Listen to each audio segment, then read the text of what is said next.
dim room bursts to life as a man lunges to kill Sato, the boy who believes there are only two kinds of people in the world. He snarls at Sato, "The world's split into takers and givers. Don't you get this wrong. I'm doing this to claw back every last cent." He'd erupt with overwhelming gratitude to the boy for it.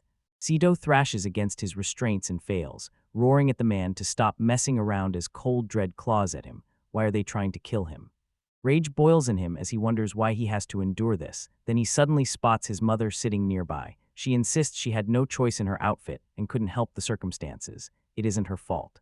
A wave of confusion slams into Sato, and he snaps, demanding to know why the blame falls on him. The man snarls, accusing Sato of masterminding it all. Sato teeters on the brink of being crushed by this worthless scum, pinning the blame for his ruin squarely on his mother.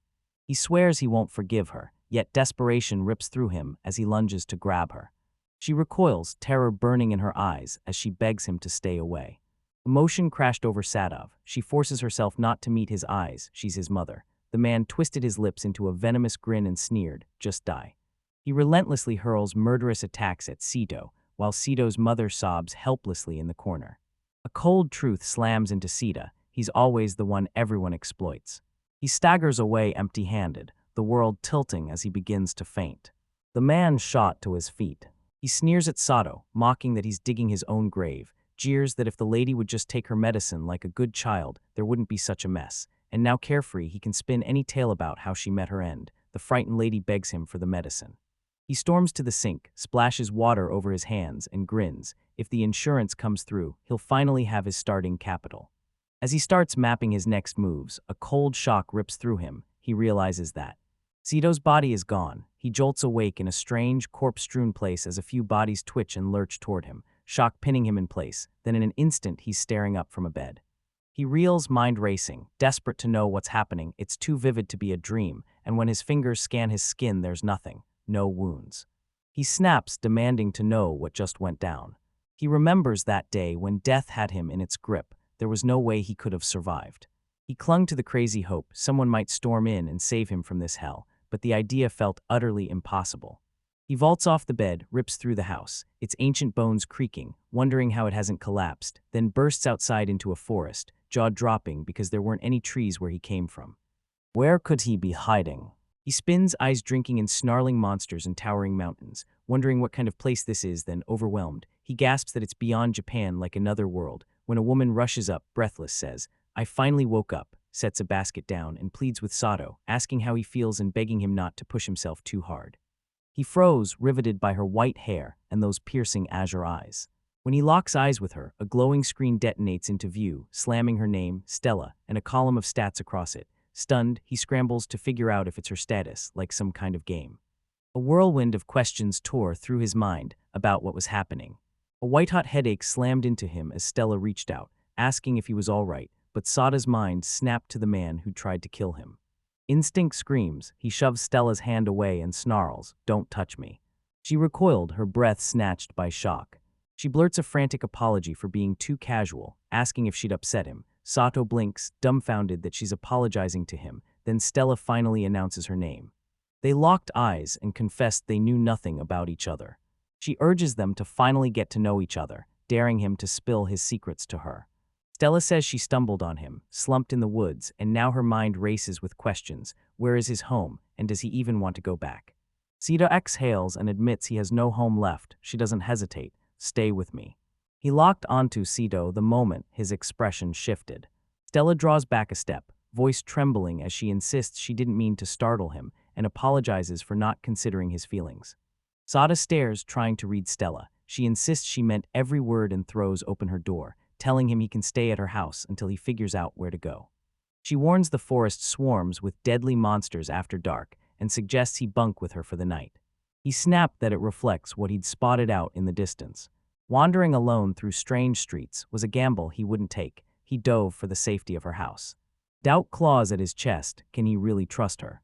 Betrayal shattered him time and again, even after he'd already endured relentless oppression. Doubt coils in him. What if Stella's no different from the rest? He hesitates, hand hovering over her offer, and she smiles, pointing out she never even asked his name. They scoffed, wondering why she'd want to know, and he snapped, "It doesn't matter." He shrugs and lets her call him whatever she likes, calling names a waste of time. Stella snaps that she disagrees. Not knowing him feels lonely, and names only create distance, so since they're going to live together, she asks him to share more of himself. Sada says everyone ends up the same, but when he sees her smiling face, he softens and decides to stick around for a while. He keeps his guard up, never trusting her completely and calling on her only when it's convenient. He declares his name is Yu, and Stella grins, eyes alight, saying she looks forward to working with him. That instant ignited his journey. He plunged headfirst into an adventure in this world. Months streak by as days unfurl inside a realm unlike anything he's ever known, brimming with endless knowledge and fierce new skills to conquer, and when he returns, Stella fires off the question. How was it, and can you really wrap your head around those letters? She even offers her help if he wants it, a clear sign his life has been running smoothly and that Stella has never once threatened him. He'd always assumed everyone was the same, then she burst into his world, utterly unlike anyone he'd ever known. It hits him, some words carry shadows. Hawking his herbs, Sito gets handed a measly handful of coins, nowhere near what he expected, and his jaw drops in raw shock. The man sneers, "You got a problem, Sato," and barks that Sato should be grateful he's even being paid. Spotting Sato's burning glare, the man sneers that he's still fuming and snaps for him to take the money and go. Sato cedes, thinking the man plays righteous while skimming off the top, and the man coldly calls him the dark-haired, dark-eyed one, scoffing that Stella picked someone like him. Frustrated, he snapped, "It leaves." They sneer at him for being young, and with wages so meager he watches every paycheck evaporate. He knows he won't save a single dime. He glares at his status, stomach dropping. He's not even in the same league as the others. Stuck at a child's level, the monster bounties sparkle like taunts, and with the skills he has now, he couldn't slay a single beast.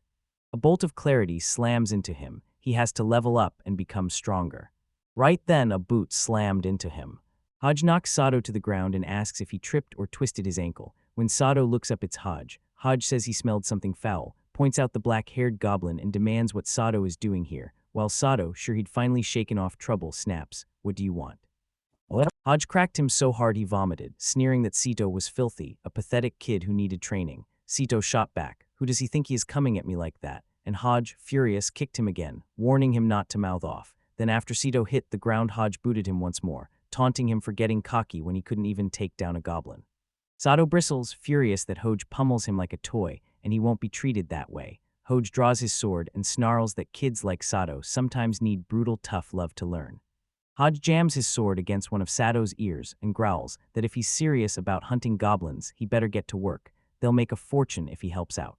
He swore he'd haul the proof back to the guild himself, slowly dragged his blade across Sito's ear while saying Stella might be thrilled by it and laughing at the thought. Sito stared, and Hajj pulled his sword back, smirking that he was only joking and he'd let Sito go this time.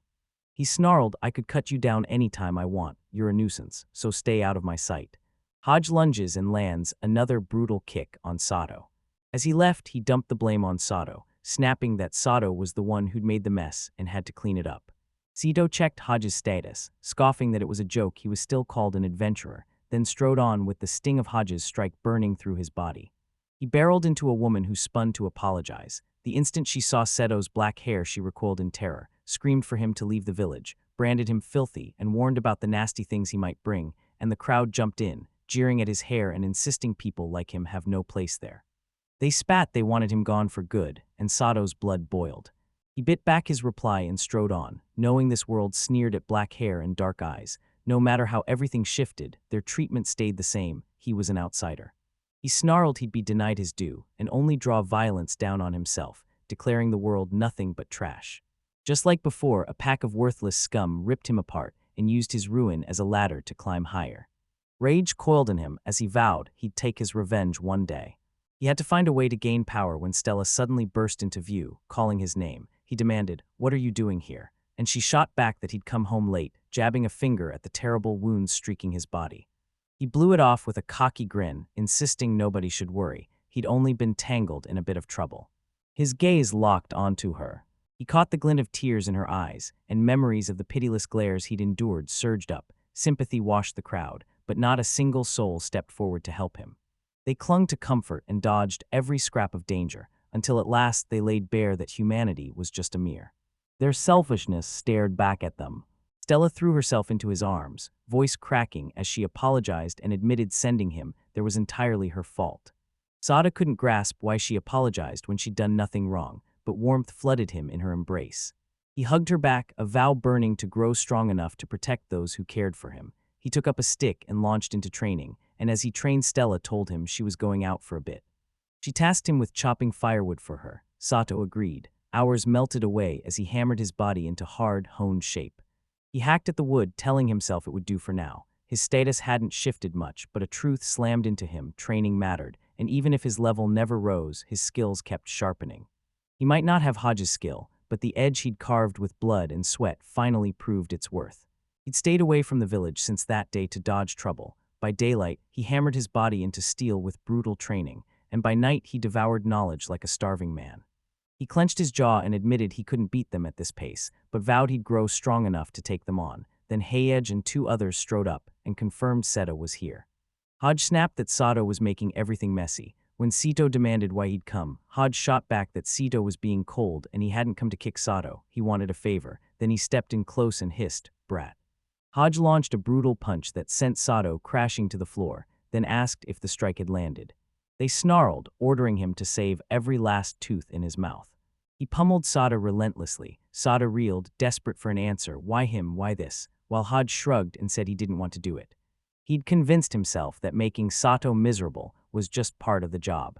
Blow after blow smashed into Sito, yet through the haze of pain his mind kept clawing at one question: who was pulling the strings? Guildmaster's request, a villager pulling the strings. He swore he'd done nothing wrong, so who was behind this? Hajj declared, "It's everyone." He gasped that a lightning-quick shock tore through his body. I bristled, trying to figure out what was going on with Hajj, and he went on, saying every single person in the village refused to even look at the black-haired, dark-eyed kid. That's why they dispatched Hajj on a mission to chase Sato clean out of the village. He snarled at Sato to stay away, swearing he wouldn't kill him this time, staggering as the revelation slammed into him. He spat the words into the room and froze, heart thudding, clueless what to do next as everyone leveled self-righteous glares at him. He wasn't supposed to exist, was he? Hajj yanked Sito by the hair, snarled, "You understand," and threatened that if Sito disobeyed, Stella would endure the same brutal pain Hajj had inflicted on him. Terror exploded through Sato the moment he pictured Stella being forced to endure the same brutal treatment. He clenched his jaw and refused to let it touch him. He'd been cast as nothing but a pawn to be used, and panic hit him. Was he doomed to spend the rest of his life like that? Fists clenched and eyes blazing, he swore they'd take nothing else from him.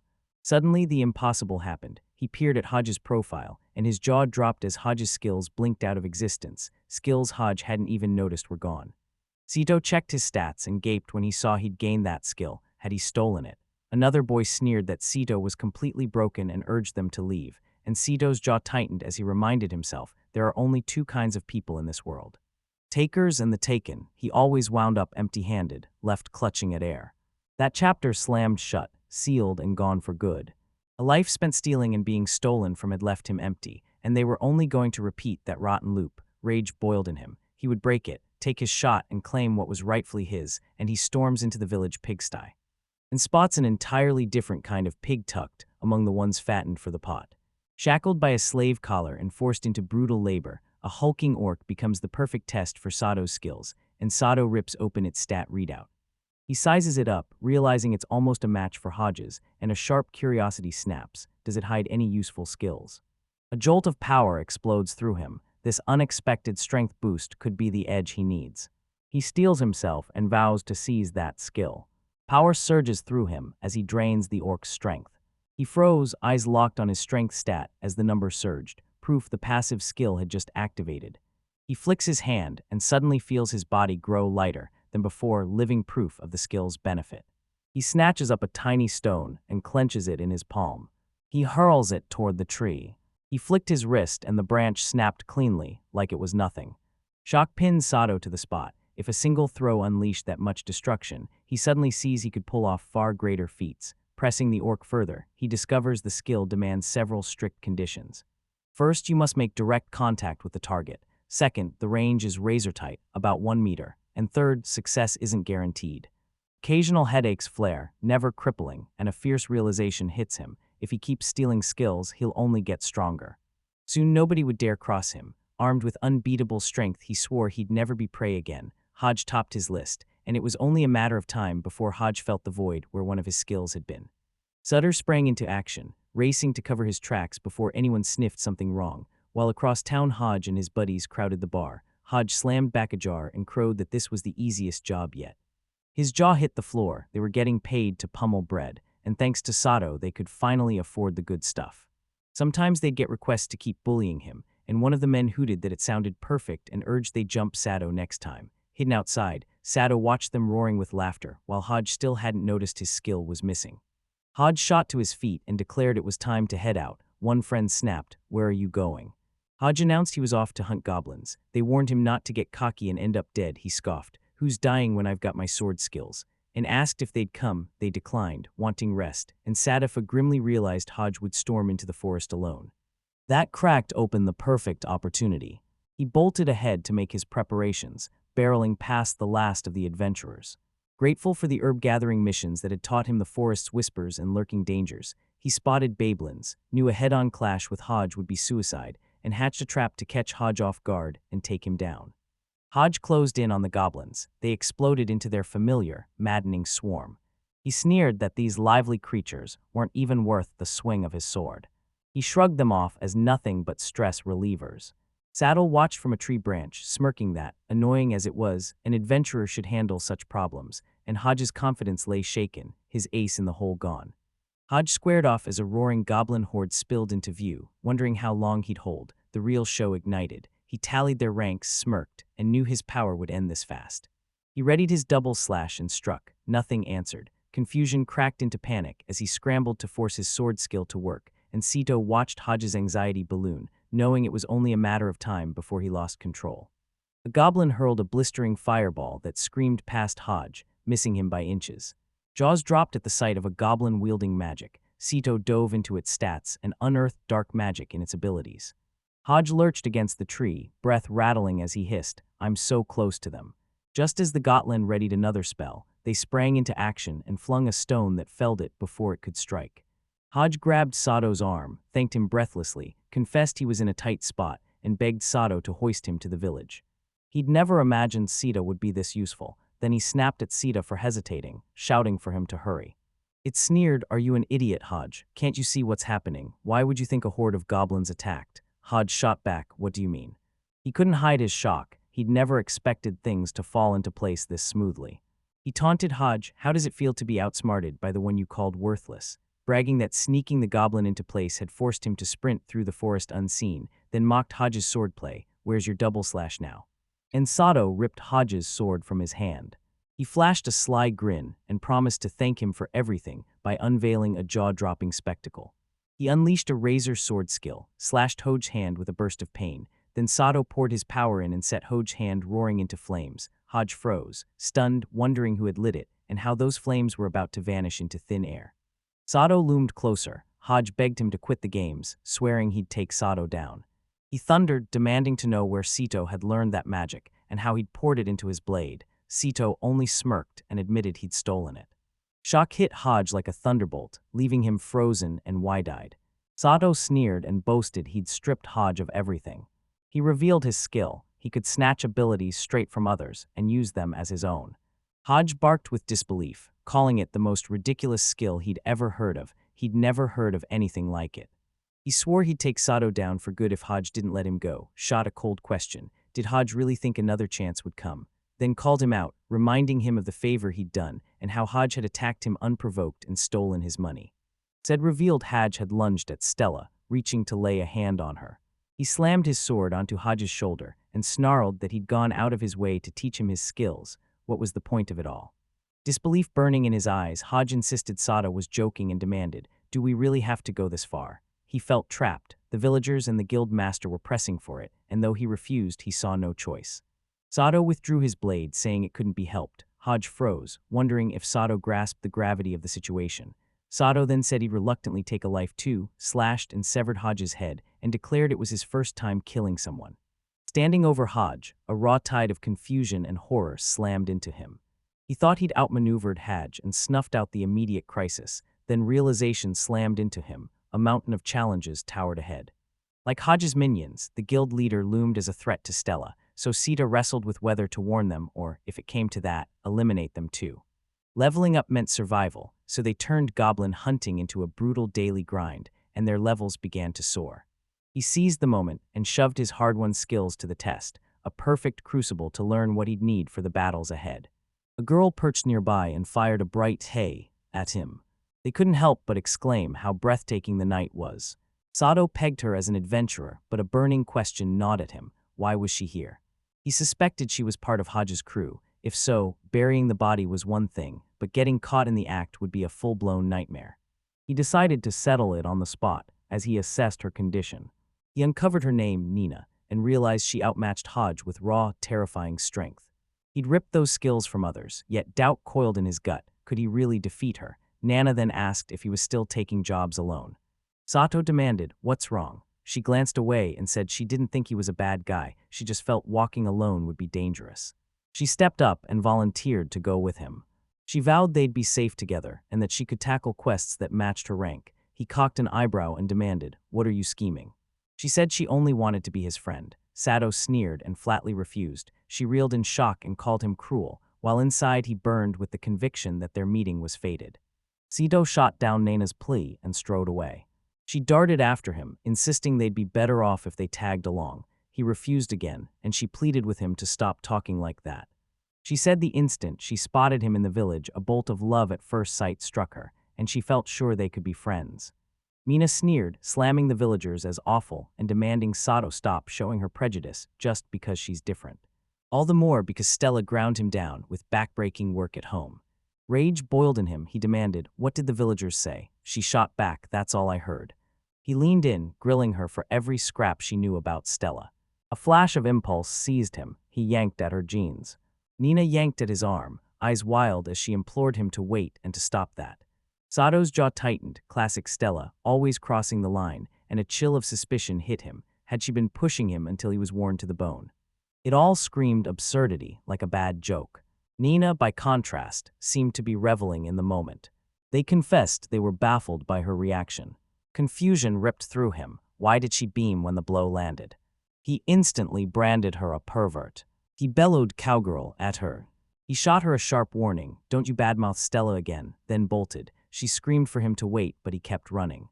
Sprinting, Sato couldn't shake the sick certainty. Nina really was a pervert. He decided to walk away from her and dodge any deeper entanglement, then finally headed home. The next morning he stepped out of his room and Stella called, going somewhere. He fired back that he was off to gather herbs. Their supply was nearly gone. Stella warned him not to push himself too hard and thanked him for everything.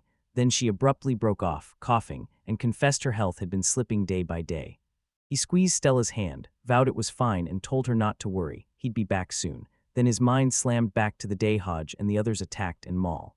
He tried to rob the orcs. They tore him to tatters and plunged Stella into worry again. He refused to make her sad again. He drove himself to become an unbreakable shield so she would never have to worry. A goblin lunged at him. He slid aside and unleashed a lightning-fast counter, convinced it was the final strike, then dove headfirst into goblin hunting as part of his training. It hit him like a thunderclap. Every monster fight shot his levels up, and goblins were the perfect prey for lightning-fast grinding. He wasn't just after that. He hunted the magic stones monsters carried, gems buried in their bodies, pulsing with raw arcane power and flecked with fragments of enchanted tools, perfect catalysts he could bend to countless uses. He realized they wouldn't rot and could be stored, but he couldn't sell them yet, so he started stockpiling them for the time being. He turned to the orc corpses, bellowed that it was time to burn them, and unleashed the fire magic he'd stolen from a goblin into a ravenous inferno. He ripped open the air with a blast of fire, reducing the corpses to smoking ash. It crowed, thrilled to discover he could wield the skill with masterful precision.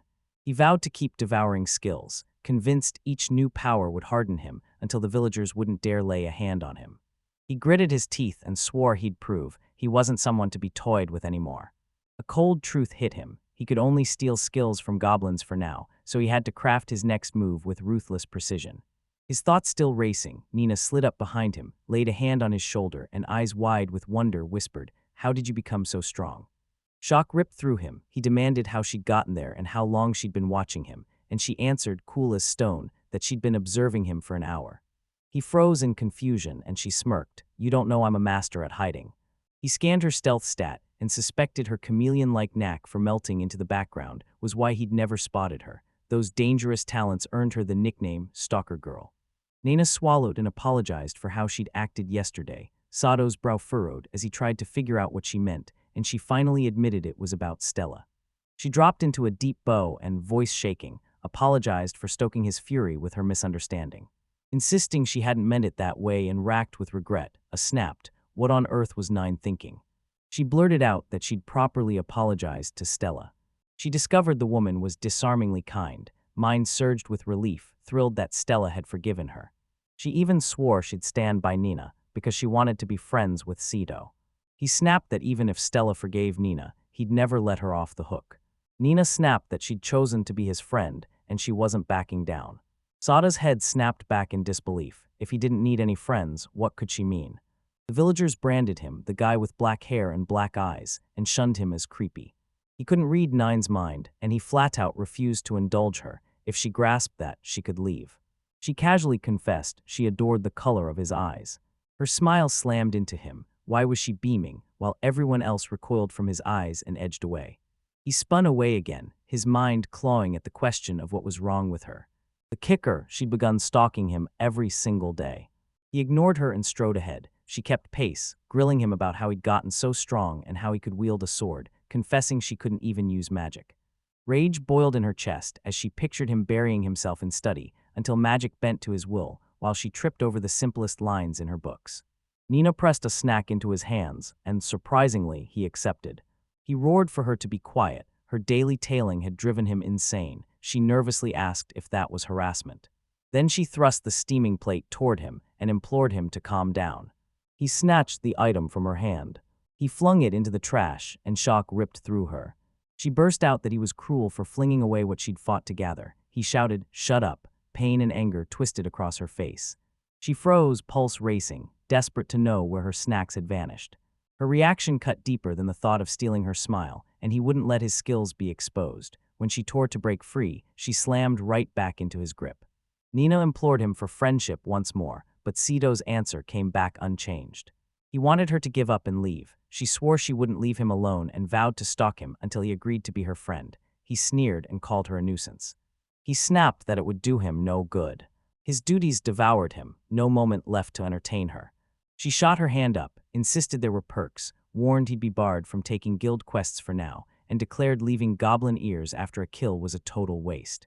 If he teamed up with her, he'd rake in rewards and extra cash. She stopped him. One more thing she had to remind him of. Sato thought it over, the perks snapping into focus, and with the extra earnings, he could finally buy medicine for Stella. He admired Nina's razor-sharp mind, yet a stubborn image haunted him. She was just a cowgirl. She dropped a bombshell. She had intel on a hidden cave teeming with magic monkeys.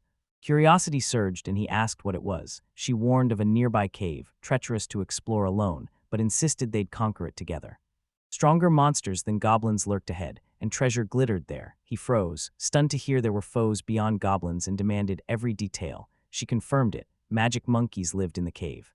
Sato realized he'd had no idea such a place sat so close, a chance to face new enemies and gain new skills. Don't storm into unfamiliar territory, crawling with tougher monsters alone. It's a suicide mission. Grudgingly, he swallowed his pride and seized her offer of help. He nodded, resolve flaring, and vowed they'd form a party together. He made it painfully clear he didn't trust her, snarling that the second she pulled anything strange, he'd sever their partnership on the spot. She couldn't afford to mess this up. Nana agreed, crackling with excitement about teaming up, warned they'd face a flood of decisions, so they vowed to start planning the next day.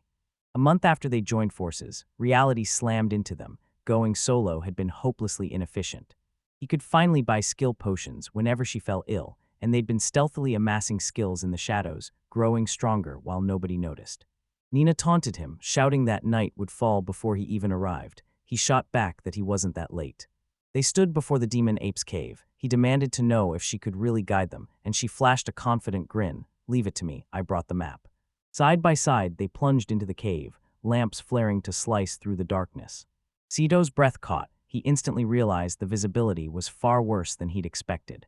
Nana snapped for him to keep up. He agreed and fell in behind her as she warned him to watch his step. Hidden traps could be deadly, and when he asked what kind, she shot back that it would be far too dangerous without a scout like her, and ordered him to stay right behind her.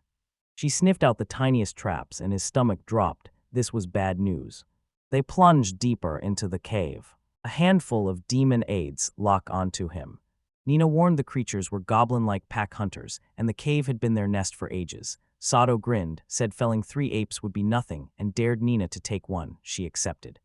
They snarled, ready to dagger. She hurled it straight at one of the apes, intent on killing it. The second ape whirled, locking its gaze on its fallen companion. Sato spots an opening, rockets in, and cleaves the second ape with a brutal slash. Sato stood there, rooted to the spot. The third demon egg hurled itself at him, teeth bared and ready to strike. Caught off guard, he teetered. Just as he was about to fall, Nina's attack torched it to ash. She blurted, "I just messed up." She smiled, apologized as she stepped closer, and crowed that it had worked after all. He barked that she could have killed him, annoyance sharp as he warned her to be more careful next time and suggested they grab the materials and move on. She gave a sharp nod, and they surged forward with Nina leading the way. They charged into battle as a team, slicing through danger and tackling every challenge side by side. After a while, they pressed on. Nina pressed about Sato and Stella. Sato bristled and snapped it was none of her business. She pushed that it was just friendly conversation he could share with her, and he fired back they weren't friends yet. Nina snapped that he was being stubborn and demanded, "Would it kill you to admit it?" Then fired off a pointed thought about his relationship with Stella. Not a single soul accused Stella of being a freeloader.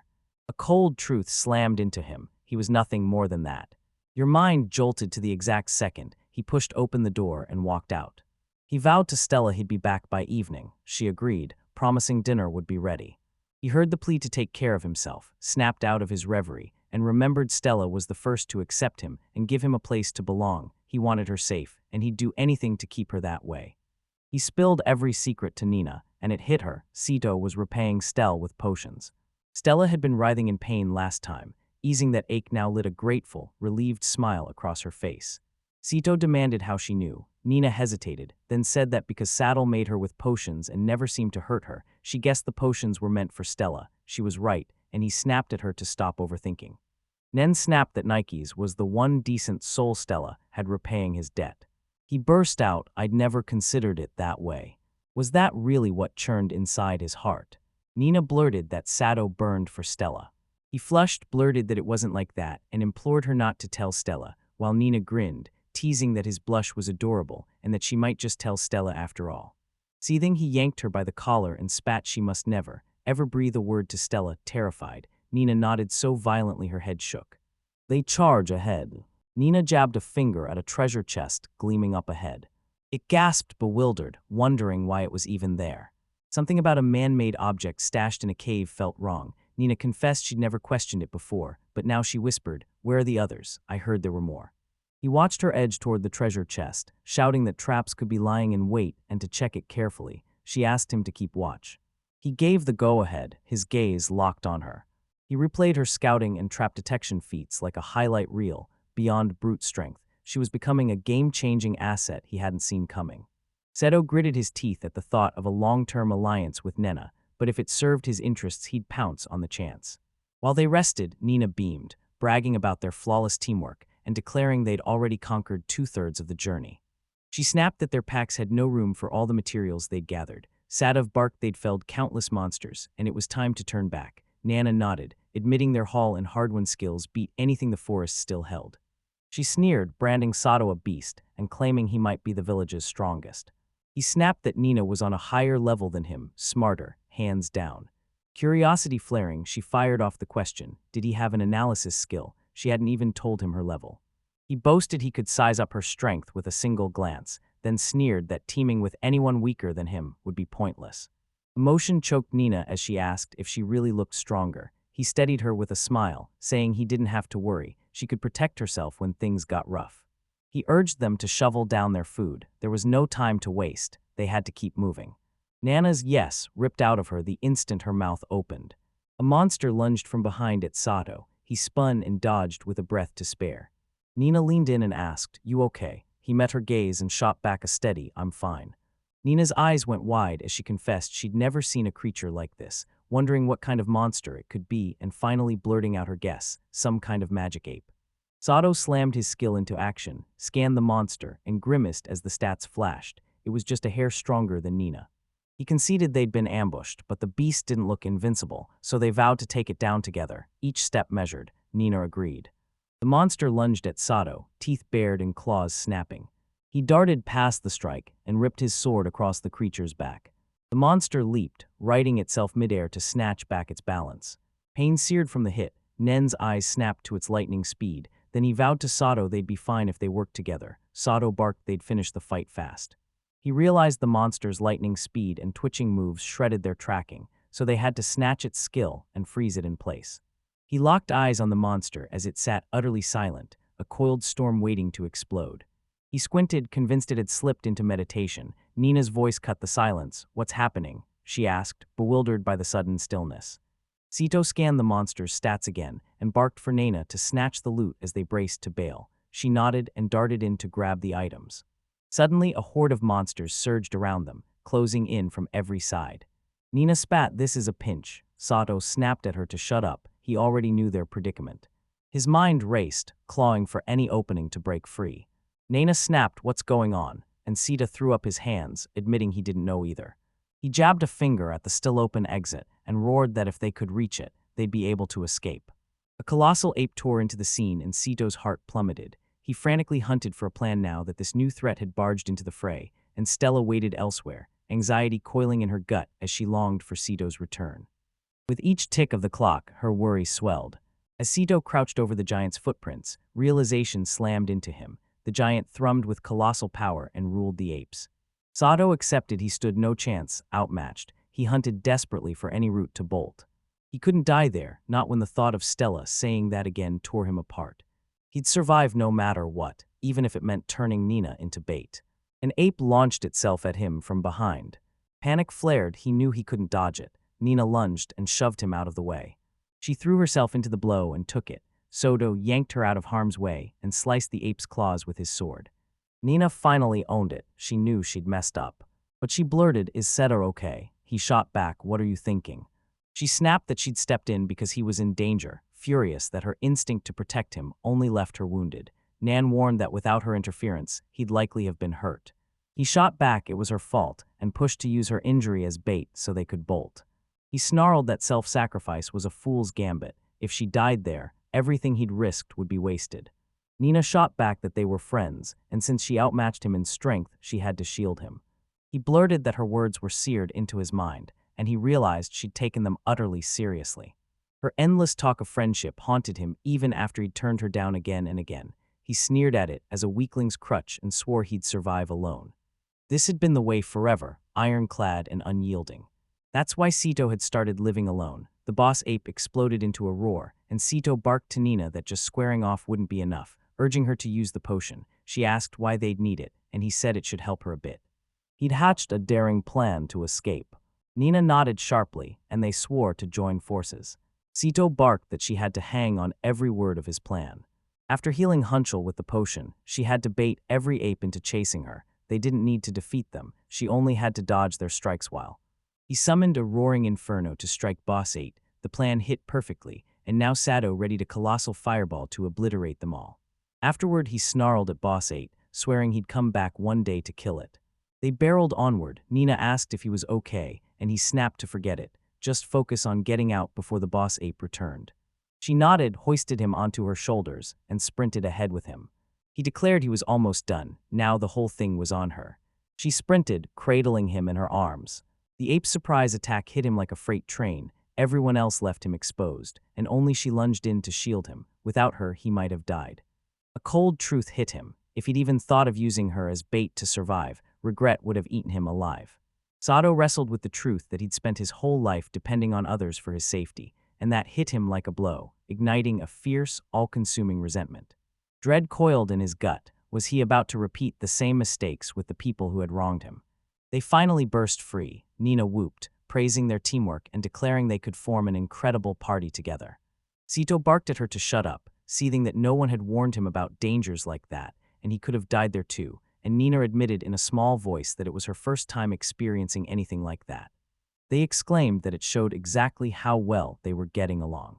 A wild, unexpected hope flared inside them. Were they actually becoming friends after all? Seta sat alone, rolled the blade between his palms, and froze when he saw the edge wearing thin. Sato realized Hajj had been forsaking the blade's upkeep. It gleamed for now, but he knew they had to stay on guard. They ripped free from that nightmare like a miracle, and he realized his skills, magic, and raw talent had all failed him. He scanned his profile and recoiled at the underleveled rank, but a stubborn confidence flared. He believed he could handle it. In his current state, he swore he could keep moving forward alone, and he clawed for a way to exploit his skills, desperate for a solid strategy, yet his mind stayed stubbornly blank. That night he came home, sat down to dinner with Stella, and she hurled Nina's name at him like a thrown knife. She practically glowed with eagerness to be Sato's friend, so Stella asked if they were getting along. Sato shot back that it wasn't quite like that, and Nine clung to him every single day, tearing his patience to shreds, and Stella finally let out a relieved sigh. She beamed, thrilled Sato had made a friend. Sato snapped back, insisting Nina wasn't a friend. He insisted they weren't friends and wanted no one, even though Nina kept helping him. Mistrust burned through him, and he never let her in. He brushed off her help, certain he didn't need it. They ate, and then Stella suddenly coughed. Sato darted over to check on her, but she laughed him off, insisting she was fine, admitting she wasn't as spry as she once was, had to be more careful, and had probably let herself get a little carried away. She winced, apologized for making him worry, and vowed she'd be fine. Sita replied with quiet confidence, saying she'd recover soon and offering to take care of the cleaning. You collapsed into a hard-earned day's rest, gratitude for his help burning bright in your chest. Stella braced herself to rest, but coughing ripped through her. Sito's hands snapped shut into white-knuckled fists. Dread claws at me as Stella's conditions seemed to be spiraling downward. He'd been feeding her potions that mended wounds but left the sickness untouched, and convinced there had to be something he could do, he hunted for a solution. As he pondered, an animal burst from the water. After bathing and drying itself, a memory flared in Sada. Baths were hailed as healthy in his old world, so he figured it was worth a shot. A spark hit him. Could he conjure a tub and heat the water with magic? For now, their only options were wiping down with a damp cloth or splashing water and calling it clean. He swore he'd get Stella clean, then a cold doubt slammed into him. Did this world even have baths? And if it did, they probably didn't exist in his corner of the map. He realized the real fight would be hunting down every tool and scrap himself, because the villagers clamped their mouths shut and gave him no information. He'd have to call Nina for help. After cutting down a few goblins, he whipped his head around. Nina, who always stayed close, was nowhere to be seen. Voices snapped him into motion. He tore toward them and found 9 party members huddled together, curiosity burning over what they were doing there. A man leaned in and pressed Nana for her take on the topic they'd been hashing out, and a second man chimed in that her joining wouldn't be so bad. Confusion slammed into Nana as she struggled to catch their words, and a man jabbed a finger, saying she seemed to have forgotten. They shot her a sharp reminder. They'd invited her to join their group. Her eyes snapped open as their words finally clicked into place. Sadov's jaw tightened. His hunch had been spot on. Nina proved she was one of them. She ripped up every promise of friendship, so he shut everyone out and embraced being alone, convinced he didn't need comrades. He overheard Nina cut them off, her voice like steel as she flatly refused their request and declared Sato already a comrade. She didn't need anyone else. He snapped, demanding what she meant, and accusing her of teaming up with the man who killed Hajj. Rage exploded from him as he drove his fist into her. He slammed her to the ground and barked for her to keep groveling, then sneered that if she refused to join their party, she should at least drag Sato to them. They'd keep beating her until she changed her mind, and he dared her to see how long she could hold out. A snapped, baffled, why was Nana so fixated on him? She barely knew him. She absorbed their blows in stony silence when she could have fought back, and wounded and bloodied, Nina still swore Sita was her friend. She swore she'd never, ever betray him. One of the men closed in, sneering at her friends and bragging he'd give her a far better time. The second man urged they change tactics immediately. It was time to strike. The first man agreed, jaw set, and headed back. The second man strode forward, sneering that Nana had clearly been through a brutal ordeal. He swore she had nothing to fear. He wouldn't kill her, just as the first man turned to leave. His head was sliced clean off. The second man screamed, demanding to know who did it and vowing to kill the culprit. Sato leapt from behind him, their blades slammed together, and fury burning, he warned the man to keep his hands off Nina. He sliced through the man's weapon, sending him reeling backward. It hit Nana like a punch. Sato had stepped in. He froze, jaw slack, as Sito unleashed staggering strength, desperate to know what kind of power Sito possessed. Rage boiled in him. he swore he'd never forgive Sato for murdering Hajj and his other companions. Sato, undeterred, lunges forward and clamps his hand around the man's neck. He snapped at them, "Be quiet." He snarled that this was nothing but payback for what they'd done to him and Nina. Fury exploded from him and he bellowed threats. Sato snatched his sword and snarled, "Die regretting every life choice that led you here." He drew a sharp breath, coiled like a spring, then hurled the finishing strike. Sometime later, Nina shot awake in Stella's house. Sato crouched by her side and cried out in relief the moment she blinked awake. She whipped her gaze around and cried, "Where am I?" Sato replied, "You're in Stella's house." Nina snapped, "Did you patch my wounds?" And Sato met her stare, saying he hadn't had any other choice. Accusing voices barked at her, "Why hadn't you fought back against the attackers?" Nina swore she wouldn't drag Sato and Stella into any more trouble. Frustration boiled in Sato as he spat, "I hate idiots." He snarled that throwing herself away for others was pointless and that she should have fought those jerks. Nina smirked, fury crackling through him. He snapped, "Why are you smiling?" She shot back that he'd come to save her. Sato's breath hitched, he hesitated, then shoved the words out like a punch. They were friends, he leapt to her aid. Nine's face erupted into a radiant grin, pure joy shining in his eyes. She lunged forward and wrapped him in a fierce embrace. He swore they'd be fine together forever, then snapped for her to let go and hurled, "You idiot," again. Sato drew a steaming bath for Stella. She peered at it, curiosity erupting. What was it? He announced he'd whipped it up just to yank a smile from her. Nina jumped in, beaming that she'd helped too. Sato jabbed a finger at the steaming tub and urged Stella to climb in. She choked up, leaving Ciro and Nina wide-eyed and stunned. It yanked the words out of them. "Is something wrong?" Sato whipped his gaze to Nina and demanded what she'd done to Stella, and she shot back that she hadn't done a thing. Maybe he was the one who messed up. Stella thanked them both, gratitude spilling from her, and with her guard down and voice trembling asked if she could go in now. Nina grinned and declared the bathwater a smashing success, and Sodom, spotting her as she stripped, snapped a question her way. She shot back that she planned to join him in the bath, and he shut it down with a flat, unwavering no. 9 of them pouted like sulking kids, pleading to join him. He reminded her, blunt and cold, that she wasn't a kid anymore. He threw up his hands, decided arguing was useless, and finally told her to do whatever she wanted. A soft smile lit her face. Pain stabbed him, relief crashed over him like a tidal wave. My heart leapt as Stella laughed, her face bright with recovery, and I couldn't help but hope she'd only keep getting stronger. Nina snapped at him to hurry. He stripped off his clothes, and when she froze, Sato barked that if she wasn't getting in she should get out. She instantly plastered on a casual shrug, pretending it meant nothing. She tossed out the idea of scrubbing each other's backs. He shot it down. The trio became inseparable, snatching every spare moment to hang out and keep each other company. One morning, Stella was tearing through her chores.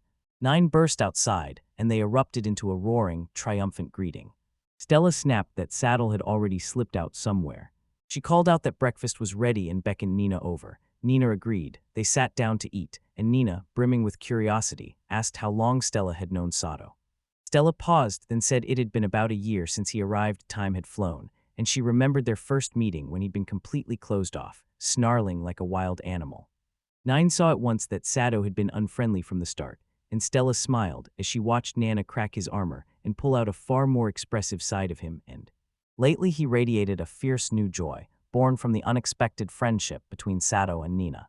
She urged Nina to stay razor-sharp and keep her eyes peeled for Sato. Nina swore she'd take full responsibility for helping him grow, and at that exact moment, Sita stormed back in, declaring he didn't need anyone to raise him. Stella whipped around, asking if he hadn't gone off somewhere. He shot back he'd just come back, and now nobody could tell who was raising whom. Stella jabbed out a question. Had he dashed outside to gather herbs? Nina shot back that she hadn't heard a thing. She snapped that they wait until she finished eating and ordered Sato to stay put. A few days had passed since the Demon It Kate incident, and the sting of their weakness still burned. They plunged into monster hunts to train. Sato sharpened his stealth into a razor, and every monster part they hauled to the guild turned into hard cash. Stella's health surged back, and she declared that if they grew stronger, they wouldn't risk losing anything else. One night Seta burst back into the house, and Nina blurted that Stella still wasn't there, guessing she'd gone out as hunger gnawed at her. My gaze snapped to the dinner stew on the stove. Steam spiraled up, still fresh. Sada stormed inside searching for Stella and found her slumped in a room. Nina checked and saw Stella retching, so Sada urged they haul her to bed, and even after they dosed her with potions she didn't improve, leaving Sada stunned that the remedies had failed and she'd only gotten worse. A crushing worry slammed into him. He refused to stand by while Stella suffered. A jolt of memory slammed into him. The healing magic from a different kind of ape blasted back into his mind. He spun to Nina, shoving Stella into her arms and snapping, "Take care of her." And Nina shot back, "Where are you going?" He shot back that he was heading straight for the demon ape cave, and Nina demanded to know why he was going into the cave of the demon monkeys. He gave no answer and walked away. Worried Nina spotted Stella stirring, asked if she was okay and urged her to stay put while she raced off to fetch the potion. Stella waved it off, saying she was fine and already knew. She snapped, "Where's Sato?" and Nina's cold answer landed, "He wasn't there." Stella's voice cut through the noise. She had something important to share. Sada sprinted, his thoughts colliding with the cold truth that he'd always been alone. He remembered strolling down the street and spotting a woman ask her child what he wanted to eat. The boy asked for omelet rice. She vowed to pour every ounce of effort into making it, and the boy beamed. Then, after that warm memory, he said it was thrown into a room by his father. They ripped into him. Furious, he couldn't even pull off the simple errand of picking up booze to bring home.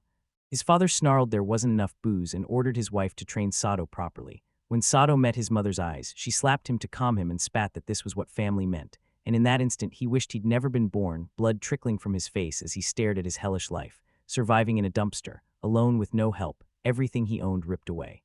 Even as the world convulsed around him, everything else blurred, Stella alone flung her arms wide. The thought of losing her tore through him, and he vowed he'd never go back.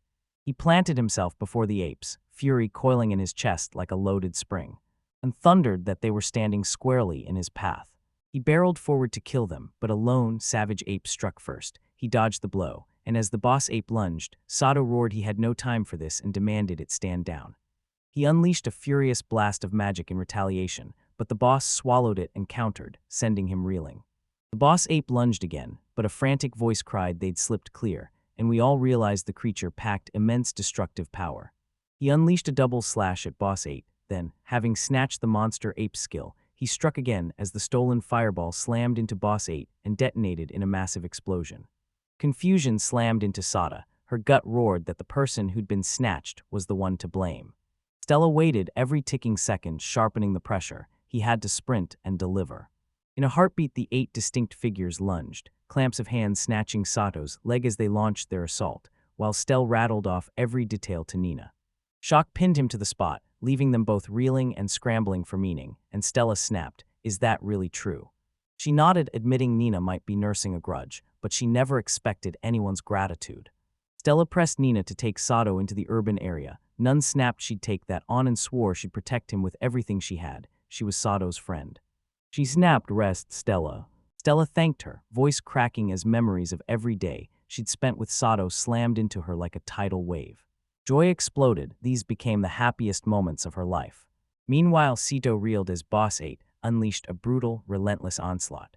A rage-fueled blow hurled him backward, Sato's right arm seared, other wounds flaring across his body. He'd reached his breaking point.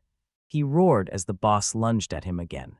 He dodged, lunged forward, and hurled a blazing fireball that slammed into the ape's eyes, and after the hit, Sito snarled he didn't care who his opponent was, anyone who stood in his way would be killed. He drove his sword into the boss ape's chest, the wound flaming as the blade shattered on impact. The ape tried to bolt, staggered 2 steps with the broken sword lodged inside, and as it collapsed, Sato closed in.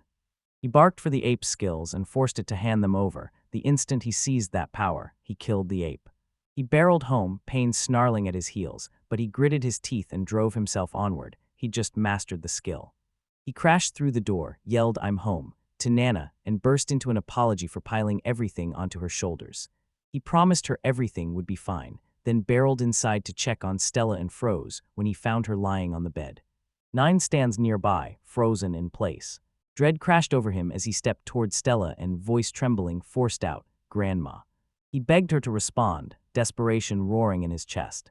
He vowed she'd pull through and get better soon, swore he could call on the skill he'd learned at any moment, and would fetch more herbs if it came to that. Then, desperate, he shook her gently and begged her to wake. The next day they dove, broken-hearted, for Stella.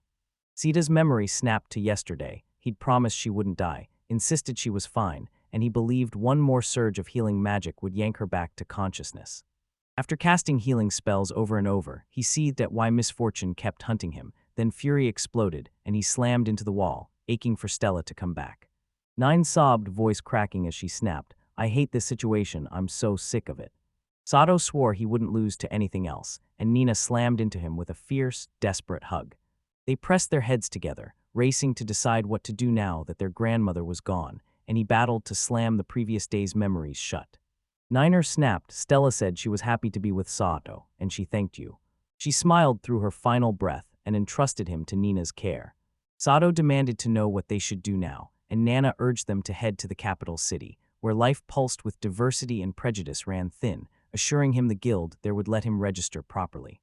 A thunderclap of truth slammed into them. They had to abandon their house. They dove into the past and realized she was right. There was no reason to stay in a house without Grandma. They were about to leave when the guildmaster strode up to them. He lunged forward and shouted, "Where are you going?" Sita choked out that Grandma was gone, and with everyone else hating him, there was nowhere left for him to stay. The guildmaster demanded who'd given them permission to leave the village and thundered that if Nana stepped out, they'd be adventurers. He let Sato walk away, but held Nina fast. She couldn't leave. Rage flared as he demanded who Sada meant, his grandma. It snapped like a blade, asking him to back off and not mess with him. He snapped that he'd been calling Stella Grandma, and that name was already a crushing weight on him. He felt it in his bones. The villagers were all acting strangely. Nina yanked his hand, eyes blazing, and hissed, "Forget it, just go." He nodded sharply and they bolted out the door, the guildmaster's shout ripping after them, ordering them to wait. He sneered, saying they'd perfected a shameless act of blurting out whatever they pleased. They devoured every kindness and spat it back out, but he was haunted by one name, Stella, a name nobody in the village had ever whispered. They walked on as Sito spun to Nina and snapped, "We're far enough, let go of my hand." Her fingers uncurled and she let go. She urged him to steel himself and let their words slide off like rain. Sato's jaw tightened as he hunted for who'd been spouting nonsense about him. Nan cut in coldly, saying he'd be better off not dwelling on it. They spotted a place up ahead and blurted out that they were dying to know what the camera was like. Nine warned the city roared with life, and the wide-eyed country bumpkin was about to get a rude awakening. Sad taunted her, asking if she wasn't a country kid too, and swore the road to Camaro was safe. Right then a carriage thundered past in front of them. Someone tumbled off the cart. The man lunged, breathless, hurriedly apologized to the boy and begged him to come back, but the cart surged ahead as the man muttered that getting off there was useless. There was nothing around, and the boy stubbornly insisted it was fine. Nana's thoughts spun. What was happening? Sada's gaze locked on the girl kicked off the carriage. A gnawing beast churned in the pit of his stomach as the path ahead stretched on with no end in sight. He urged Nana to press on. Nine raised a hand and called for a moment's pause, and a girl stepped forward to speak with them for a while, announcing herself as Lena Forma, the genius sorceress. She flashed a grin, swore they'd plunge into a wild adventure, and vowed to protect them every step of the way. As they walked, Sito fired the question at him, how long to reach Camera? She replied it would take 3 days on foot, but a carriage could get them there in just 1 day. He scoffed that using a carriage would defeat the whole point of their journey. They had to embrace endless treks and rough camping, save their money and toughen up at the same time. Then he swung to Lena and asked if she was okay. Though exhaustion gnawed at Lena, she cut them off, swore nothing was wrong, and demanded they leave it to her. Sato acknowledged her pain and surged forward, determination flaring like wildfire. Remember when he flat-out spurned the genius mage's help? He slammed his palm to his chest and vowed they had enough protection for themselves, while Nina clutched his sleeve and begged him to wait. He surged ahead, then froze as guilt twisted in his gut. He'd spurned Lena's offer, and she had come with them anyway. He scanned her stats, jaw tightening as the glaring imbalance in her abilities slammed into him. He snapped, if you're truly a genius mage despite all this, have you already given up? Lena shot back with a sly smirk. Her destination just happened to line up with theirs. Sito barked that she should walk at her own pace. Her panting at the back was getting on his nerves. Lena shot back, it's my business, and Sito urged them both to calm down. Noticing dusk bleeding across the sky, someone urged they rest, he agreed. Nina grinned and pulled Lena into the group, inviting her to share their meal. She proclaimed that meals sing louder when shared. Lena eagerly accepted the invitation and reminded Nana not to make decisions on her own. Nen demanded to know what was wrong, said jabbed a finger at Lena and snapped that their food only covered 2 people, there was nothing left for her. Nina scoffed, sure Lena had packed her own food. Lena flushed and confessed she'd left it in a carriage. Nina jabbed Sato, since Lena forgot her food they had to share, but but Sato dug in his heels, and Nina leaned in, demanding if he didn't feel bad for Lena, sitting all alone with nothing to eat. She grabbed his sleeve, eyes blazing, and snapped that monsters prowled the shadows. Lena could be attacked any second. Nine begged for just one night of sharing. Saddle locked onto Lena's face, bewildered by how coldly uninterested she looked. A heartbeat of hesitation, then he relented. He'd share it for one night. Lena's thanks spilled out, and Sato stepped forward. He'd handle the cooking and sent them both off to gather firewood from the nearby grove. Nina bolted off to tackle the task, leaving Lena to stand her ground. Sato demanded, "Why aren't you leaving? You're the guest." Lena shrugged. "I don't mind staying," and Sato snapped, "Those who don't work won't eat." Nana shot a worried look at Lena and asked if she was okay. Lena gave a quiet nod. Once they left, Sito yanked open his status screen and grinned as the numbers climbed, crediting the boost to those savage fights with the apes. A raw, roaring power flooded him, and he stood breathless at how unstoppable he felt. That night they tore into why Lena had been thrown from the carriage. Lena bristled that those people had no clue how extraordinary she was. Nina snapped that branding her a burden for wielding magic was cruel. Lena shot back that it was insulting to dismiss someone with her talent, and Nina assured her she truly was amazing. Lena insisted leaving the carriage was the right move. It had led her straight to both of them. Nina agreed, but snapped it had felt more like a burden for them. Lena shot to her feet, voice snapping as she insisted Sato couldn't possibly understand. She was a genius mage who vowed to shield them on the journey, but whispers spread. Were they gaining a savior or dragging along dead weight? He snarled they both knew how to fight and didn't need a liability, taunting her genius claim. If she really was one, she'd wield both white and black magic. Otherwise, she was just an ordinary child and dead weight. Lena demanded whether he had the magic eye. Sita snapped that he had no idea what she meant, and she insisted she'd only mentioned white magic, never claimed to wield black. Sada snapped that his analysis skill had already exposed it, and since she called herself a mage, anyone could assume she wielded some black magic. Nana watched them both, utterly confused. Lena's gaze sharpened as she proclaimed there wasn't a single flicker of magic on Sato. He'd never once triggered a spell or skill. Sato froze, a cold jolt of realization. He'd missed it all. He snapped the question at her. What would she do if he actually had the magic eye? Lin scoffed and said it didn't matter. They were traveling companions. Sato shot back, voice like steel. Only Nina was his companion. Nina's cheeks flamed at his remark, and she spun toward Lena, words tumbling out. Someone demanded why she was operating the camera alone. Lin fired back that she had a dream of becoming a sage. Nina blurted, "Isn't that insanely hard?" Then confessed she needed money for school, and the quickest route for a commoner to get it was to become an adventurer. She'd heard Kamer was a labyrinthine city teeming with adventurers, and that lure dragged her straight there. Nana grinned that if Lena became a sage, she'd become wildly popular. Sita barked the question into the air, voice sharp. What does being a sage even demand, and how could someone as weak as Lena ever attain it? Lena shot back, confidence blazing. There'd be no problem as a genius mage. She obliterated threats before they could even draw near. Sato scoffed, baffled by her nerve. A mage who couldn't move was useless, he spat. Lena shot back, insisting she was useful. A snarling pack of wolves burst from the trees, teeth bared as they closed in and encircled them. Nana realized the mouth-watering scent of food had drawn them in. Sato cracked a grin and declared it the perfect chance to work up an appetite. At the call to prepare for battle, the three shot to their feet, muscles coiled as they faced the wolves.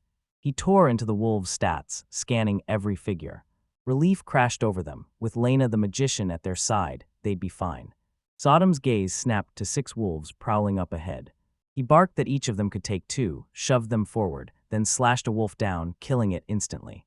He ripped open his status, watched the numbers surge, and felt his body move with effortless speed. Leveling up had been brutal, but it made him sharper. Another wolf barreled at him. He unleashed a scorching fireball that slammed into it, and he felt his magic surge stronger. Ninnis held firm, seeming perfectly fine too. Sato's gaze snapped to Lena, and watched her seize the wind, bending it to her will. 2 wolves lunged at her. Sato snapped. Create an invisible blade, strike the foes, and dodge every attack while you chant. And Lena unleashed second-tier black magic, Windblade, slicing the wolves apart and even cleaving trees at a distance, leaving Sato reeling as he realized she was far stronger than he'd expected. He whipped around and spotted Lena calling from the bushes. Her own attack's recoil slammed her backward, and confessed she couldn't break free. He flung something to the ground to ignite a diversion. Has she even thanked him? He snapped, "What are you doing?" "Nine's finished too, so let's push forward, slice these up now." Lena said she couldn't move. She drained herself dry, pushing her magic and stamina past their limits. She needed to rest, and they sneered that Lena was truly useless. He urged her to rest by the log over there. She shot him a quick thanks, and Nina cut in. Cravings are one thing, but piling on loot will slow them down. He agreed sharply, warning that even small delays could spiral into major problems. Lena urged them to seize that time. She whipped out her item pouch and revealed it could swallow anything yet feel weightless. Nana's eyes went wide as she demanded how Lena could own something so priceless, and Lena just smiled, saying it was a gift from her parents. A skeptic scoffed, "Is it really worth that much?" Nina nodded, eyes flat. Even the cheapest cost 1,000,000 madoka. His eyes locked on Lena, who would trust a stranger with their valuables. Nina stepped forward and asked to use it. Lena begged Nina to keep it safe. Sato shot back that Lena's things might be inside too. What if he bolted with it? She shot back that it was fine, trust steady in her voice. He spun away, demanding what she meant, and she shot back that it was a gift, not something to be handed over now, so she'd hold on to it until they reached their destination. He snapped that I'd mentioned it wasn't necessary. He'd already sworn never to trust her, so he refused her help outright. She struck a deal. She'd lend them her pouch if he taught her silent casting. He demanded to know what it was. Lena revealed Sato had silently cast a spell earlier.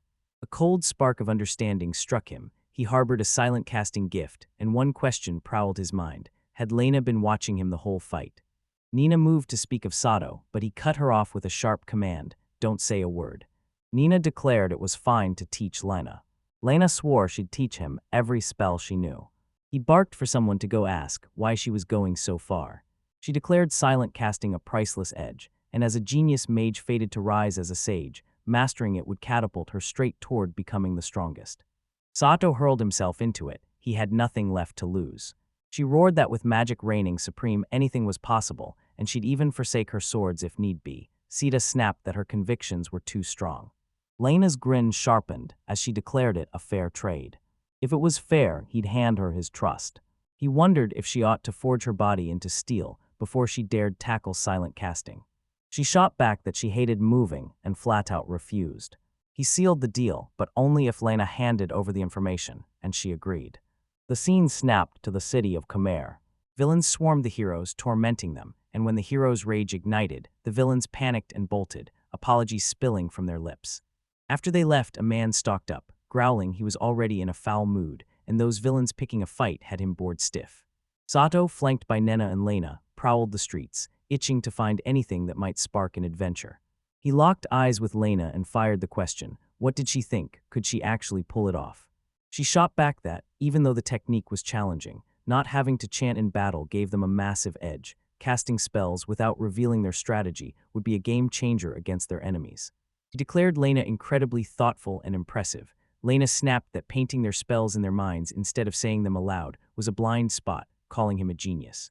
He told himself his win against the demon apes was a fluke. Then they heard a sound tear through the silence, and their breath hitched as they caught sight of a colossal monster looming dead ahead. Sato whirled to Nina and demanded what it was. Nyan snapped that it was a poison toad. Sato gasped at its enormous size and begged Nina to help him, they saw. Elena stood at the monster's gaping maw, staring straight into its abyss. Nina screamed it was an emergency. Lena was about to be eaten. He sneered he didn't care if Lena got eaten, and Lena gasped that it was warm inside. They yanked her free, she thanked them, and Sadat grimaced, counting how many more times she'd plunge herself into danger. Nana lunged and pulled Lena into a fierce hug, her voice shaking with raw relief that she was okay. Lena grinned, admitting it had been a totally new, dizzying experience for her. Sada's brow creased as she wondered whether there was any lesson to be learned. He sneered, reminding them he'd already ripped the poison skill right out of that monster. Nina's voice cut through the silence as she asked, "Lena, are you all right?" Then someone spotted Sato wounded and feared he'd been poisoned, and Nina insisted he purge the toxin from his body. It snapped, "Don't worry, he already knows how to heal himself." He tended the wound with fierce focus, jaw clenched, and leaned in, practically shouting that his detox skills were nothing short of impressive.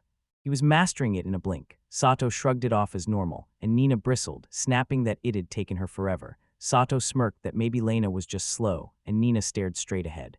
And roared that she could see Kimmer, said. Kato and Lena followed Nina's gaze and saw it too. Nina cried, "We made it." Lena grumbled that the journey had dragged on forever, and Nina snapped that it was all Lena's fault. What should have taken 3 days exploded into 6 as they bent every plan to fit her. Now the moment arrived, they braced, then split, each heading off on their own path. Lena demanded why they had to part, and Sito snapped, "What do you mean? This was the plan from day one. We ended up babysitting. Your magic's been useful, but once we reach camera you'll be on your own." Nina cut in, snapping, "Didn't I tell Sato Lena was joining?" and watched Sato freeze, shock etched across his face. He insisted he'd never agreed. Nana snapped it was already decided, and with a genius mage's help their party would be invincible. Lena's grin exploded as she crackled with excitement, declaring she couldn't wait for the adventures they'd chase together. Disbelief froze Sato while Nena pressed them onward, yet Sato still wouldn't accept Lena as a comrade. They swept into camera, and when sadness washed over him, Nina jabbed him with fierce, bright words until a smile fought its way back. He refused to let Lena go. She apologized for deciding on her own and snapped at Sato to say what was wrong, reminding him she was the genius magician. He hesitated, then Nena cut in, urging them to look ahead. At last they burst into the city's heart, and the sight before them ripped the breath from their lungs. It hit him, this place was on a whole different level from his village. He spotted people with animal features and questioned if they were beast folk. He peered closer and the scene snapped into focus, a parade of strange figures, each flaunting a completely different style of dress. Sato caught a man snapping at Lena to pay properly. When he looked over, Lena turned to him and asked for the money, and he shot back, "Don't waste it." Nina demanded to know their first move. Saito proposed they drop their gear at an inn first and then head to the Adventurers Guild. Lena gaped at how massive it was. Saito nodded it must be top-ranked, and Lena spun to Nina asking if she remembered what they'd talked about earlier. Nana gave a curt nod and warned, "We're not here to eat, we're here to talk about our situation." Lena scoffed, calling Sato overly cautious, and Sato bristled, snapping, "We don't know who's listening, so we have to be careful." He warned Lena, voice cold as steel. If she laughed or even hinted at his behavior in the guild, he'd be furious with her later. They burst into the Adventurers Guild and found many adventurers raising tankards, laughing as they knocked back drink after drink. Sato's gaze sliced across them, curiosity snapping to life. Could they really all be adventurers? He ran their stats, saw they towered over Hajj and the others, and a lightning bolt idea struck him about how the truly strong managed to enter dungeons. He then spotted the rows of quest notices tacked to the walls, and Stella's face slammed into his thoughts. He swore he'd become stronger. Never again would he lose anything. A woman burst forward with a smile, new here. She welcomed them and offered help. Sato felt her casual warmth chip away at the usual prejudice, so he introduced himself and said he wanted to create a guild card. She told him to hang on while she grabbed the documents. He nodded, then looked at Nina and Lena and saw them frozen, stunned by the sudden steel in his demeanor. Nina's defenses crumbled and tears streaked down her face. The woman hurried back, apologized for the wait, froze at the sight, asked Sato if his companion was all right, and Sato shrugged it off, saying it was nothing. She slammed a form down in front of them, and I wondered if she assumed he couldn't even write. He vowed he'd fill it himself. The lady nodded, telling him to ask if anything confused him, and as he took the form and pen a cold thought hit him. Literacy here had to be shockingly low. He engineered a crash course in book learning to turbocharge Nana's training. Her breath caught, his flawless manners and icy composure felt wildly out of place, and she couldn't remember ever laying eyes on a noble with black hair. Sito scrawled his name on the final line, told her, and she froze, eyes wide with shock. When he asked if something was the matter, calm washed over her. She dismissed it with, "It's nothing," then she added, "He'd have to choose a job." He turned to her and asked if she could prepare it for him. He froze, pulse slamming in his ears, asking if this was exactly what the status screen had shown. Curiosity flared and he spun to Nina, asking what a job was, but before she could answer, a burly man stormed over, barking, "What are you doing in a place like this?" and sneering if they really planned to be adventurers, especially the black-haired boy and the blonde girl. Rage flared in Sato as he shot back that this was exactly what they were doing, pleading with the man to treat them well as. "Listen up, fellow adventurers." They roared with laughter when the kid declared he wanted to be an adventurer. The man stormed over and spat, telling Sadov to ditch that dream and sneering that aspiring to be an adventurer was nothing but child's play. He snapped that those notions might fly in the countryside, but weak adventurers die there. As Sato's glare drilled into him, the man begged him not to glare back. The man insisted he was only offering friendly advice, warning kids like him get hurt more than they realize. Sato grinned, siphoned the man's skills with his power and asked, "Is this for real?" The Adventurer Guild woman raced to the guild master to report it, and the man was revealed as Morpheus Dom. Someone demanded if the report was true. She ran the stats through her appraisal skill and confirmed them. Morpheus gaped, refusing to believe the stats and skills belonged to a rookie 10-year-old boy. She insisted Stella matched C-rank adventurers. Morpheus spun to Joseph and shot any work. Joseph flat-out refused, snapping that babysitting was a hassle he wasn't putting up with. Morpheus stared him down and asked, "Have you ever done that?" Joseph snapped no. Morpheus snarled, "How long will you wallow in misery? Enough about your son," and Joseph blew up, spat old man, and vowed to kill him if he spoke again. The woman went pale and collapsed, but Morpheus hoisted her up, apologized for it, his voice dripping with murderous intent she couldn't bear. He thrust a report on Sato into Joseph's hands. They'd grilled him as a black-haired, black-eyed outsider for registering here instead of his hometown. Prejudice clung to him, and the village and rulers heaped cruel stigma on a 10-year-old. Joseph vowed he'd decide Sato's fate after they met. The lady fretted whether Joseph would take Satovin, and Morpheus waved it away, promising there was nothing to fear. He barked, "You already kept the rookie waiting. Go deal with him when you're ready." She nodded and slipped from the room. Morpheus clenched his jaw, desperate that the promising rookie wouldn't ignite trouble. The man insisted to Sato he meant no cruelty, but Sato shook his head. He didn't even want to die. Sato sized him up and realized he wasn't a powerhouse. His magic stats were weak, and he was juggling 2 jobs. Confusion clawed at Sato's chest as questions burned behind her eyes. What was happening? Colette stormed up, shoved a hand out, and demanded Larrett stop while grilling him on what he was doing. Larrett snapped that they weren't fighting, and Colette scoffed he always pulled this with newcomers. Larrett shoved a coin into Sato's palm and urged him to return to his village. This wasn't a safe time to stay. Sato took the coin with a sly grin and declared Larrett kind. Larrett's jaw dropped, and the others erupted in laughter. They nicknamed him a softie who actually looked out for the rookies. Larrett roared for everyone to stop laughing, while Colette threw her head back and joined the laughter.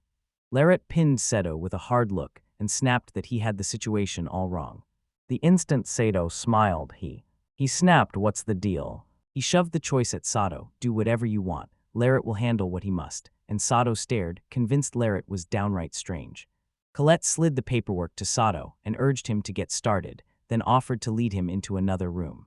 He thundered a single, grateful "thank you" at her for it, every syllable crackling with relief. She pressed the guild card, his official ID, into his hand so it couldn't get lost, then fired off the rules. Ranks run from G up to S, rookies start at G, and every quest finished, material handed in, and delivery completed pushes your rank up, so she urged him to give it his all.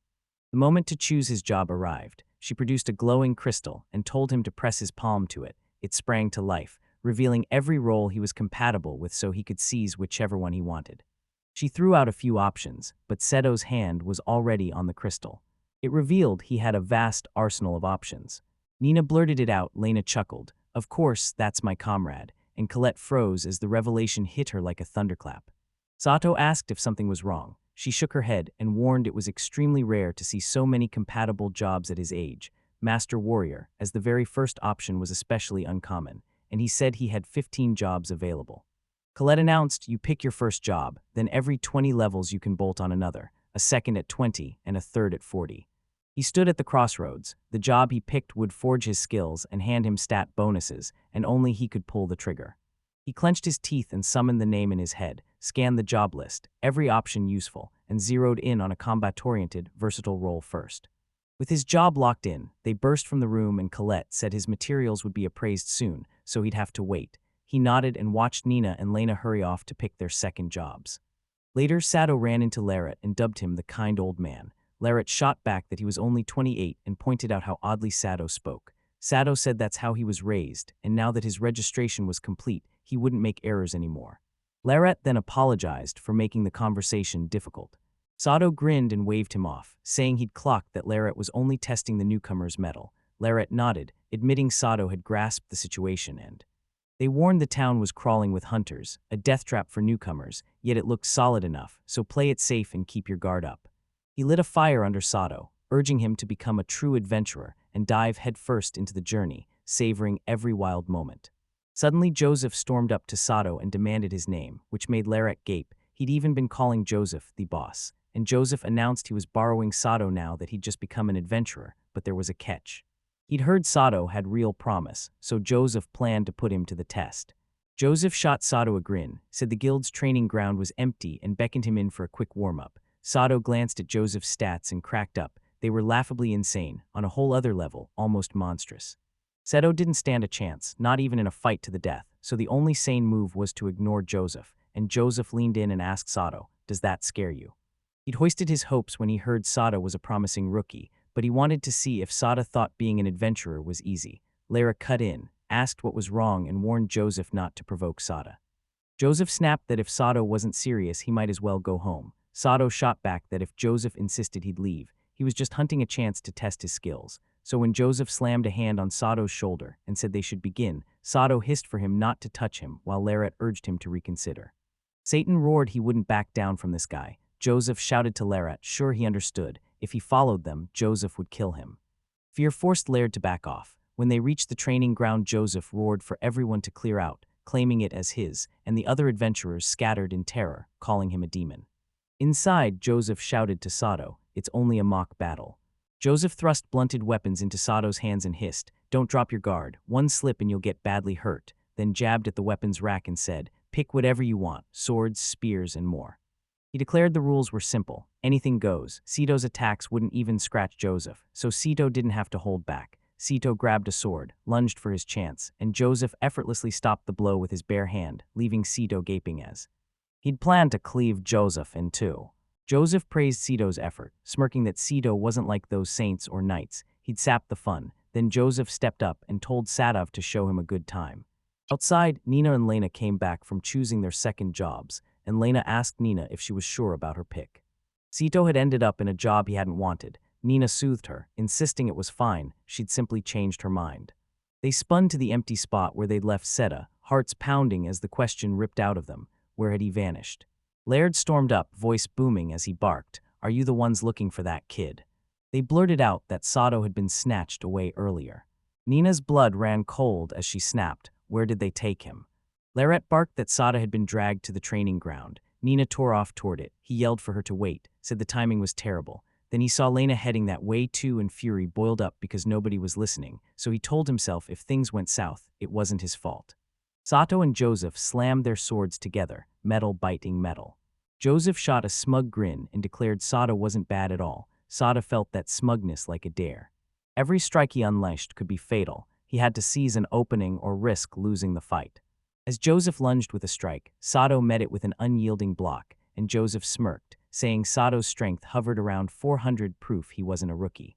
Sato's heart slammed. Joseph was reading his stats without a single analysis skill. Joseph spat that he owed Sato no answers and wasn't one for chatter. Sato's stats were too valuable, so he cranked it up and dared Sato to try to stop him. Just don't die trying. Sato planted his sword like an anchor and braced himself. Joseph unleashed his sword skill. The flash strike smashed into Sato's weapon, unleashing a deafening, earth-shaking blast. Joseph wondered if he'd overdone it as Sato's voice cut from the fog, asking if he was still standing. Then Sato whipped a razor-wind blade at him. Joseph lunged back, smashing into the wall as a frantic question ripped through him. What was that? Not a single whisper of magic escaped Colette. Sato seized the opening and struck from behind with his sword, but Joseph met the blow with his blade, leaving Sato baffled he hadn't even used his hands to block. Joseph snapped he'd defend with whatever was at hand. Sato hopped back a step, bracing for the next exchange, and Joseph taunted Sato's rookie moves, acknowledged his impressive stats and the sudden wind magic, then unleashed a sword skill. Frenzy slash aimed straight at Sato. Sadie unleashed his skill to defend himself, and Joseph laughed. Sato realized Joseph was effortlessly parrying every one of his slashes with a relentless double slash spam. Joseph held back, but Sato still knew he was inferior. Joseph noted Sato was chaining sword techniques with no cooldown, so Sato seized an opening and spat a fireball, figuring it wouldn't take Joseph down but might at least nick him. Joseph emerged from the fog. Acknowledged the first wind strike and admitted the last attack had spooked him. Sato couldn't help blurting, "Freaking monster," and Joseph shot back asking if that was all or if Sato had more tricks. Then noted that either way Sato must be running on fumes. They were about to call it a day when Sato's jaw dropped as Nina sprang from behind Joseph, driving a dagger for a critical strike. Joseph shrugged it off, sneered about how feisty the rookies were, then punched Nina. Sato tore over to check on her. Joseph yelled her name, pushed her to answer, then taunted him. "Is that girl important to you?"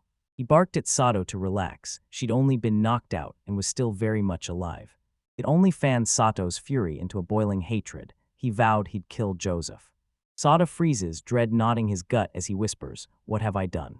The illusion of his own strength sweeps him up, and he drinks in the electric thrill of battling a far superior opponent. Oblivious, he had no idea his actions had plunged Nina into danger. Guilt crashes over him. He knows it's all his fault. Sato, convinced Joseph dared to harm Nina, swears he'll kill him before the chance slips away. As Sato rises with his sword, Joseph senses a completely different, chilling aura around him.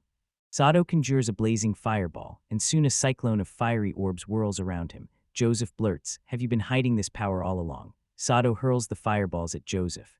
Joseph smirks and calmly declares, "Throw 1,000 fireballs, none will touch me, I already proved it." In an instant, Sato's fireballs twisted and reformed into razor lances of roaring flame. Joseph snaps his hand up to deflect the onslaught as Sato barrels in with his sword. Joseph sidesteps effortlessly. Sato claws into dark magic and slams a blow into Joseph's chest. Joseph snatches Sato by the face and drives him into the ground, then explains that compressing high-power fire magic detonates into an explosion, and if he hadn't blocked it, Sato would have been blown away. Sato claws himself up, flares dancing around him and his blade already poised for another strike, and Joseph, eyeing the sword, realizes this magic warrior's first trade is a magical blade, and Sato's damn good at it. Joseph smirks, blazing with confidence. He knows it's nowhere near enough to take him down. Sato explodes forward, thrusting his sword again. A razor-fast slash screams toward him. Joseph rockets sideways and slips out of its path. A strike snapped at Sato. He dodged and drove his sword straight into the opening Joseph left. Joseph thrust his hand out and snuffed Sato's magic mid-flight, neutralizing it effortlessly. A crushing, icy wave of disappointment slammed into Sato. Joseph lunged, his fist slamming into Sato's neck. A brutal blow sent him rocketing, crashing into the ground. Joseph gawked at Sato's skills and jaw-droppingly impressive, then dissected his fighting style, moves that relied on astronomically high stats, and felt his breath catch when Sato faced death without a shred of fear. Joseph's jaw dropped. How had such a tiny kid mastered all of that? Then Laird's voice cut through the air, shouting to Lena that it was dangerous. Joseph snapped his head around and demanded, "Are you with those two?" Lena brushed him off and barreled to Nina's side to check on her. One of them snapped, "Haul the wounded to the infirmary. Lena, you're coming with us." Lena nodded, sealing his agreement. Joseph spun toward Lauret and snapped, "What did you say about following me?" Laird burst into an explanation, insisting he had a rock-solid reason. Joseph shrugged and said he'd let it slide this time. They stepped back and let Larry step in to help the girl, the unmistakable sign their business for the day was finished. Sada jolted awake in a room she didn't recognize. He found Lena asleep in the chair beside him, gently shook her awake and asked what she was doing there. She smiled, relief washing over her when he finally stirred. Joseph burst into the room, asked if Sada was okay, then apologized for his earlier behavior, admitting he'd only come to see the rookie everyone was buzzing about and was utterly spellbound by Sato's moves. He didn't just rely on his abilities, he brawled his way through every fight, and Joseph snapped that it was laughable to call Sato a rookie after his failure as an adventurer, asked if Sato wanted to hear why, then cut in that he already knew. The girl mattered to him, but throwing himself away for a teammate wasn't the answer, and he'd even once considered killing Joseph for no reason. Joseph's eyes blazed as he called Sato's devotion commendable and his anger for the team completely justified. He grabbed Sato's arm and warned that if he died he couldn't protect anyone, death isn't noble, and then he turned to Lena and thanked her, voice thick with gratitude. She swore she'd heal every wound her teammates carried. She poured every ounce of magic into healing Sato until her energy died. Joseph urged him to rest for a while. They'd patched him up, but he still wasn't fully healed. Sato's eyes snapped to Nina. She lay on the next bed, a sharp worry gnawing at her for the others' safety, and when everyone finally healed, Nana broke down, sobbing out apologies to Sato. He reminded her again to stop apologizing, insisting he'd acted on his own that day, and the fault was his, then gently asked how long she'd keep punishing herself, yet she kept clinging to him from behind, sobbing. She vowed to Della she'd protect Sato. Sato's grin went wicked as he ribbed her. "It's fine," he chuckled, "but you're heavy," and Nina insisted it was okay for him. They reached the guild hall. Lauret zeroed in on Sato and declared he was bursting with energy. He leaned in and asked Seta how he was feeling. Seta insisted he was fine and also apologized to Lauret for the trouble. Lauret shrugged it off, "Don't worry." But after 3 brutal days and nights of drinking with his boss Joseph, Seta had barely survived. Colette strode up to Sato and announced they'd been expecting him, thrusting a stack of papers into his hands, every map and report on the Gorgo's labyrinth laid bare. Sato thanked her. She waved off worry and leaned in to warn him to listen because even beginner dungeons teem with danger, confident he'd be fine if he didn't lower his guard, and Sito vowed they'd be careful. Colette asked if he and his two comrades were heading into the dungeon together. Sato nodded, admitting they'd had a rough start but insisting they were adventurers now, and finally he stood before the dungeon with Lena and Nina. He called out ready. Their eager nod sealed it. A thrill hit him. The party's first true adventure was about to begin, so with steel in his gaze he barked, "Let's get inside."